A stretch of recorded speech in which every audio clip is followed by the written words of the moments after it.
4, the one to watch. Good afternoon. I'm Riley Miller. Here are your facts first at 4. We're following day 2 of the murder trial of Jose Ibarra. He's charged with murder and aggravated assault with the intent to rape 22-year-old nursing student Laken Riley. Prosecutors say Ibarra planned to hurt a woman when he encountered Riley during her morning jog on the University of Georgia's campus in February. A University of Georgia police officer testified he questioned the suspect in Spanish about fresh scratches on his arm. The officer says Ibarra did not have an explanation for them. Prosecutors say Riley fought for her life and would have likely injured her attacker. Ibarra is an undocumented immigrant who faces life in prison if convicted. 37 of 43 monkeys that escaped a Lowcountry research facility have been recaptured.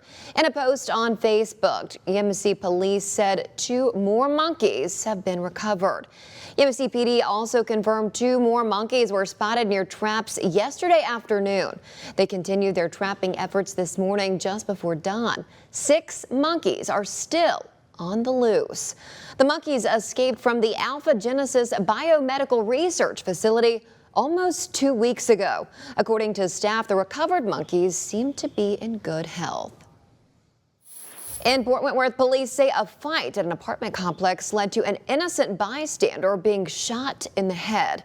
It happened yesterday afternoon just before 5 at the Wood Meadow Apartments on Cold Brook Station Circle just off Augusta Road.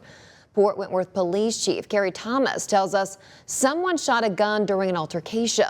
A stray bullet fired into the victim's apartment, grazing their ear and cheek. Thomas says the injuries are non-life threatening and police are questioning people of interest in this case. When we learn more, we will, of course, update you on air and online.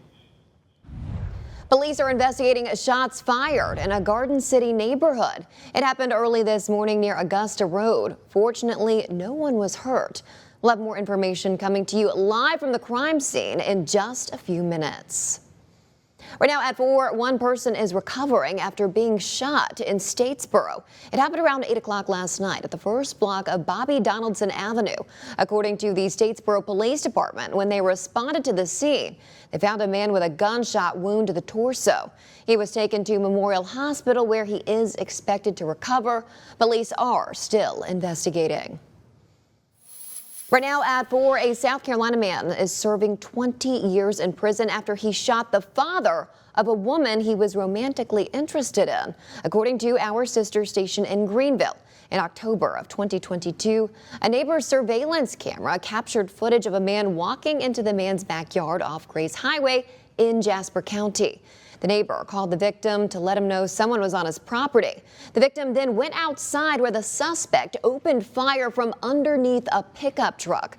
The victim was hit at least 6 times before first responders flew him to a hospital in Savannah. While responding to the call, Jasper County deputies spotted the suspect Bernard Primus of Pineland. Primus pleaded guilty last Friday for attempted murder. He was sentenced to 20 years in prison. Authorities say they later discovered the bullets were meant for the boyfriend of the girl Primus was interested in and not her father. The U.S. is now reportedly allowing Ukraine to use American-provided long-range weapons inside Russian territory after previously worrying it could escalate the conflict. This comes as President Biden is in Brazil meeting with G20 leaders.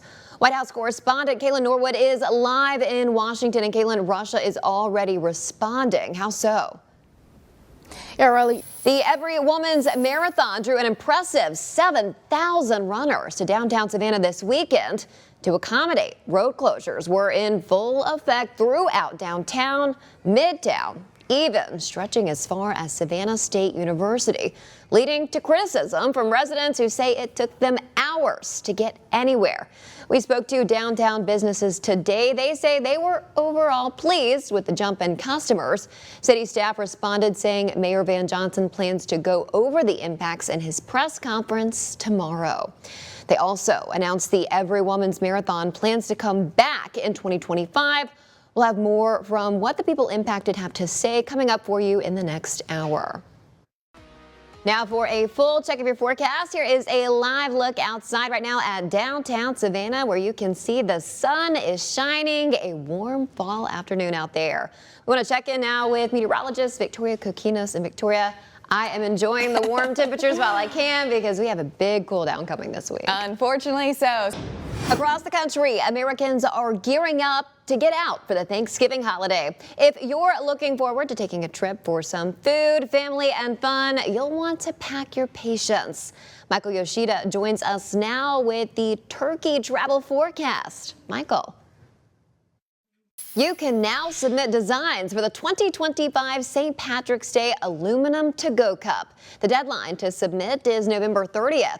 The winning artists will have their design displayed on more than 50,000 cups. They'll also receive $1,000 in cash. To learn more about how you can make a submission, head over to the Downtown Business Association's website. Happening tomorrow, a day of fun for families in Savannah. The Savannah Impact Program is hosting their Family Fall Festival to strengthen relationships between our neighbors and law enforcement. Tomorrow's event will include live music, bounce houses, and much more. That's happening tomorrow night from 5 to 8 at the Chatham County Family Justice Center on Waters Avenue. And don't forget, it's week 11 of Monday Night Football. Tonight's matchup will feature the Dallas Cowboys at home against the Houston Texans. Kickoff is at 8:15 right here on WJCL 22. Coming up, brace yourself for Thanksgiving travel. Why experts say this could be a record-breaking travel year.